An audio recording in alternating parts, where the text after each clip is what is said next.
అన్నమాచార్యుల సంకీర్తనల్లో అత్యంత మధురమైన కీర్తనల్లో ఒకటి చిన్ని శిశువు. ఇందులో బాలకృష్ణుని చిలిపి చేష్టలను, ఆయన అందాన్ని కళ్ళకు కట్టినట్లు వివరించారు అన్నమాచార్యుల వారు. ఈ సంకీర్తనలో యశోదమ్మ వెంట తిరిగే ఆ చిన్ని కృష్ణుడు మన కళ్ళ ముందే ఉన్నాడా అన్నంతగా వర్ణించారు అన్నమాచార్యుల వారు.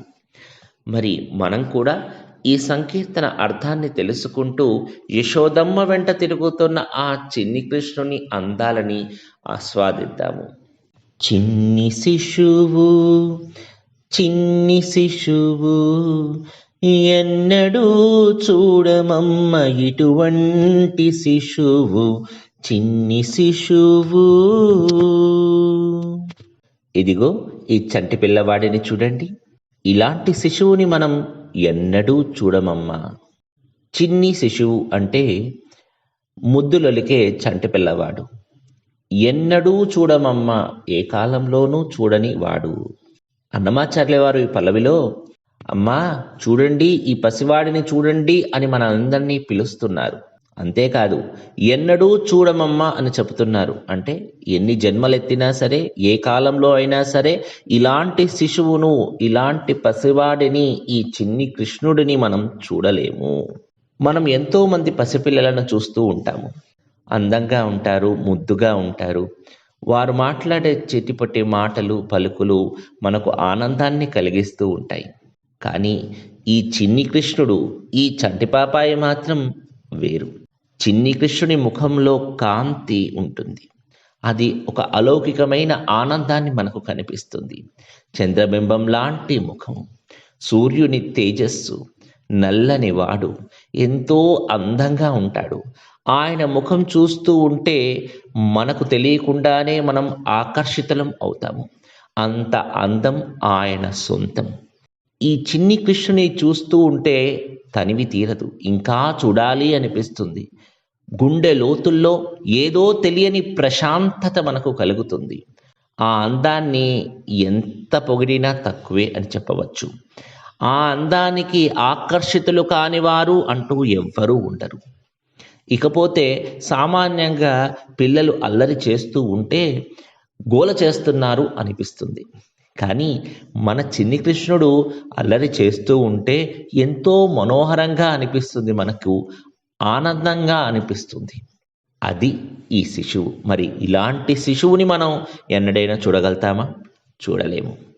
భగవంతుడు అనేక రూపాల్లో మనకు దర్శనమిస్తాడు. ఏ రూపంలో అయినా స్వామిని మనం వేడుకోవచ్చు.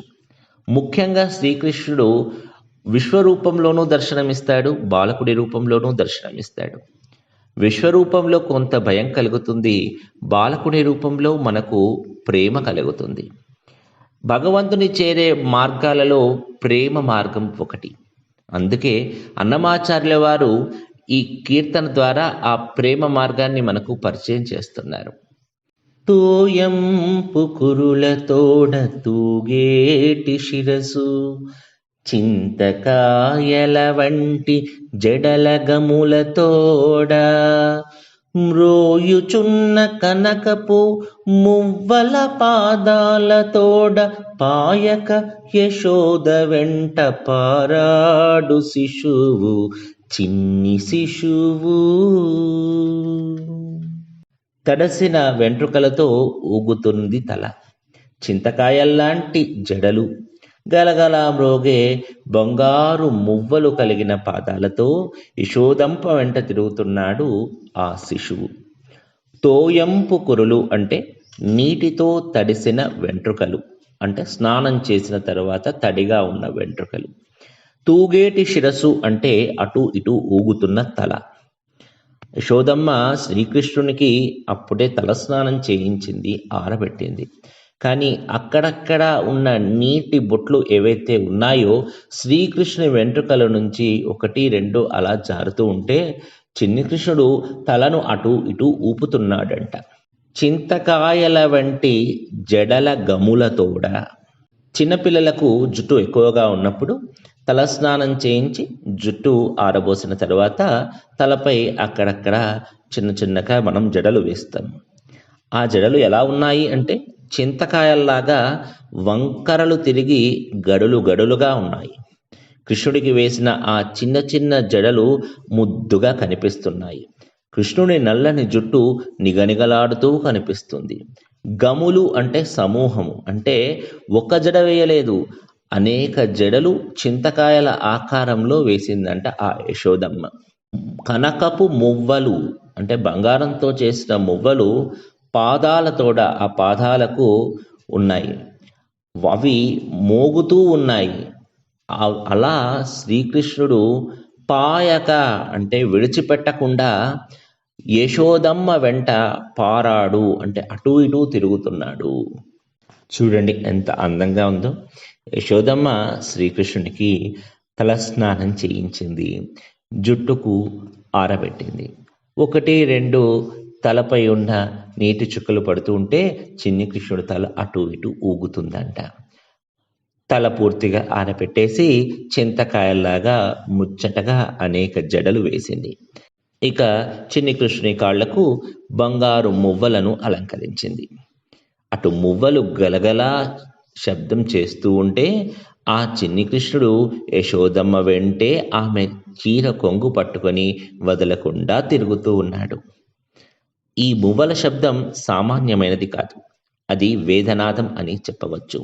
యశోదమ్మ వెంట తిరగడం అంటే ఎవరైతే తనను నిరంతరం స్మరిస్తారో వారి వెంటే నేను ఉంటాను అని స్వామి ఇస్తున్న అభయం అన్నమాట. ముద్దుల వ్రేళ్లతోడ మురవంకయుంగరాల నిద్దపు చేతుల పైడి బొద్దులతోడ అద్దపు చెక్కులతోడ అప్పలప్పలనినంత గద్దించి యశోదమేను కౌగిలించు శిశువు చిన్ని శిశువు. ముద్దుగా ఉన్న ఆ చిన్న వేళ్లకు మొరవంక ఉంగరాలు మెరుస్తూ ఉన్నాయి. నునుపైన ఆ చేతులపైన బంగారు కంకణాలు ఉన్నాయి. అద్దంలా మెరిసిపోయే ఆ బుగ్గలతో యశోదమ్మ నాయనా ఇటురా అనగానే ఒకేసారిగా వచ్చి ఆమెను కౌగిలించుకున్నాడు శ్రీకృష్ణుడు. ముద్దుల వ్రేళ్లతోడ మొరవంక యుంగరాలు. ముద్దుల వేళ్ళు అంటే ముద్దు అంటే అందం మాత్రమే కాదు, ఇక్కడ తాకగానే కలిగే ఒక తీపి అనుభూతి అని చెప్పుకోవచ్చు. చిన్నతనంలో శ్రీకృష్ణుని వేళ్ళు మెత్తగా ఎర్రగా తామర రేకుల్లా ఉన్నాయి అని ఇక్కడ భావం. మొరవంక ఉంగరాలు. మొరవంక అనేది ఒక ప్రాచీన ఆభరణం. ఇది సాధారణ ఉంగరంలా కాకుండా పైన వంపు తిరిగి ఉంటుంది, చూడటానికి రాజసంగా ఉంటుంది. శ్రీకృష్ణుని వేళ్లకు ఈ మొరవంక ఉంగరాలు ఉన్నాయంట. నిద్దపు చేతుల పైడి బొద్దులతోడ.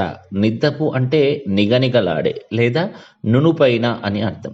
అంటే ఎటువంటి మచ్చ లేకుండా మృదువైన చర్మం కలిగిన చేతులు. పైడి అంటే బంగారం. బొద్దు అంటే లావుగా ఉండే కంకణం లేదా దండకడియం. చిన్నపిల్లల ముంచేతలకు మనం దిష్టి తగలకుండా అందం కోసం వేసే లావుపాటి బంగారు కడియాలను ఇక్కడ మనకు ప్రస్తావించారు. శ్రీకృష్ణుడి చేతులు ఎలా ఉన్నాయి? మృదువుగా నిగనిగలాడుతూ ఉన్నాయి. ఆ చేతులకు బంగారు కడియాలు ఉన్నాయి. అద్దపు చెక్కులతోడ. చెక్కులు అంటే బుగ్గలు.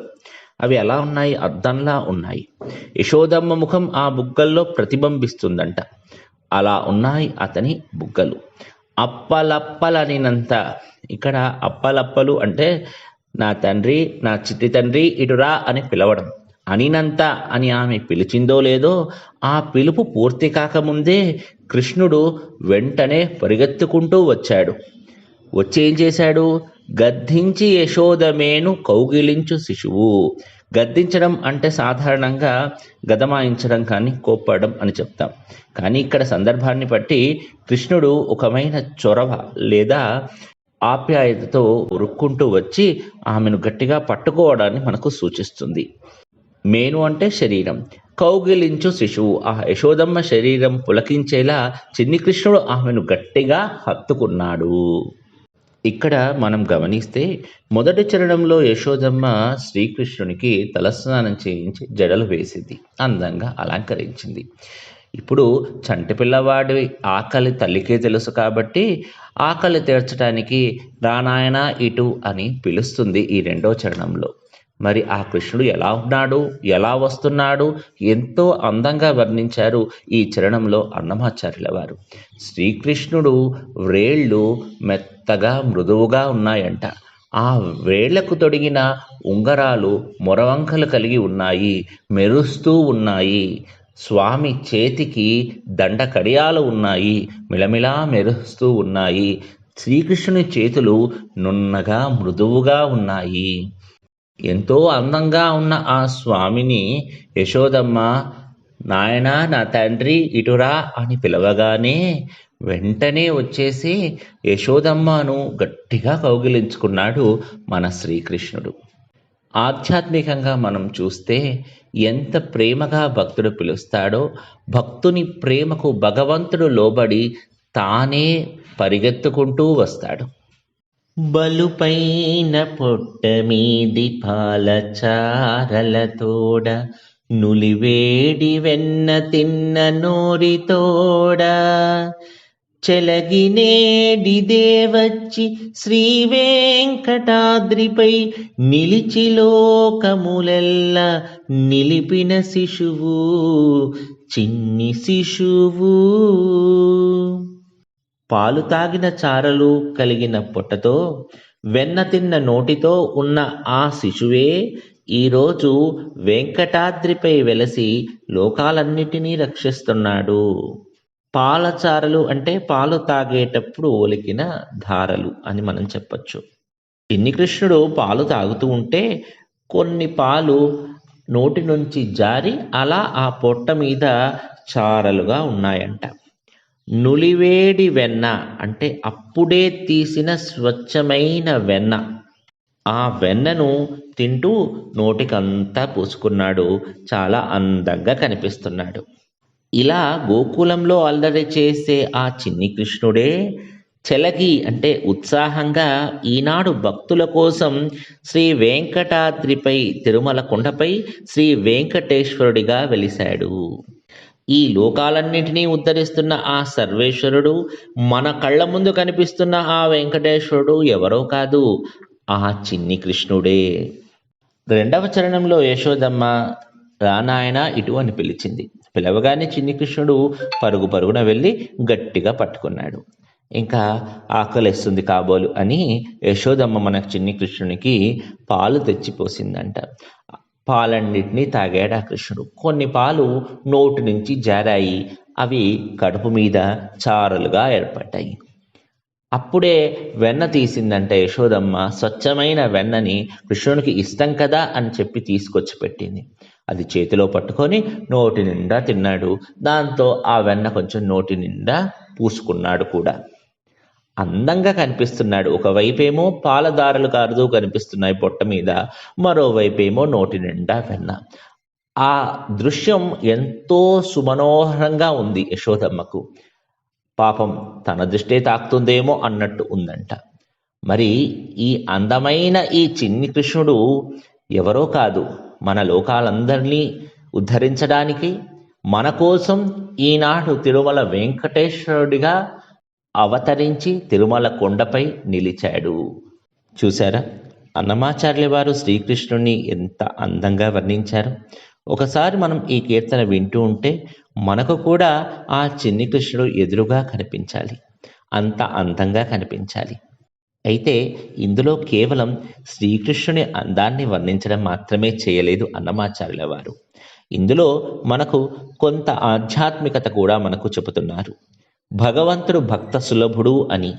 ఏమిటి అది అంటే, ఈ విశ్వమంతటినీ కాపాడే ఆ దైవం ఒక తల్లి ప్రేమకు కట్టుబడి ఒక సామాన్య శిశువులా ఉన్నాడు. అంటే భక్తికి భగవంతుడు కట్టుబడతాడు, లొంగుతాడు అని మనకు అర్థం అవుతుంది. భక్తులు భగవంతుడిని శిశువులాగా అనుకుంటే, మనము అతనికి ప్రేమను పంచితే మన వాత్సల్యానికి భగవంతుడు ముగ్ధుడవుతాడు.